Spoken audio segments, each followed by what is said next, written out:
but I am a worm and not a man. The worm itself is actually the tola, and this is a very specific worm. It is a crimson worm, okay?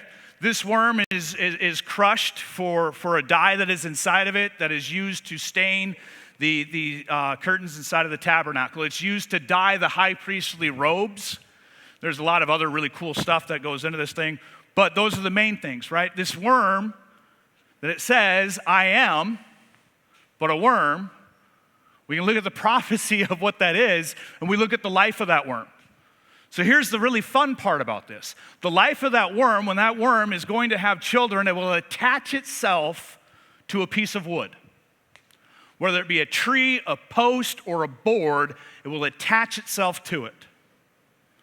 And then upon attaching itself to it, it has this protective cover on it, so when it has its children underneath of that, they're underneath of its protection, sacrifices its body for them to grow and mature enough to move out of that protection. While they're doing this, there's that red dye sac that they crush for all the priestly things will rupture over those children and stain them red for the rest of their life. That is why it is the crimson worm. That's pretty cool, right? That's pretty cool. And I'm like, okay, cool, God, you got this creature that does this, because this is how I function, right? I'm like, all right, yeah, cool, well played, sir. And he's like, you're not getting it, buddy. So he goes, he's like, no, think about this.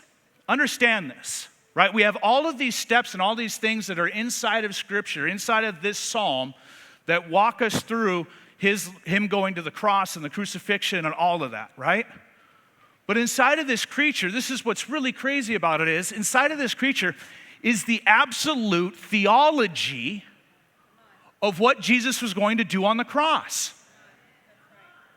The shedding of his blood, the pouring it out for the life of his children, all of these things happened inside that creature. That is the theology of it. And for the Jews to be able to write this and sit there and say, hey, we're going to put this creature in here, the theology wouldn't match, because the Jewish history is that the Messiah would come, he'd be a conquering king, he would free them from whatever oppression there was or anything else, and instead, he goes to the cross and he dies. That doesn't match the Messiah that the Jews thought it would be. So the theology of it in verse 6, 1,000 years before Jesus, 1,000 years before the crucifixion was ever invented, we have a literal creature that demonstrates that.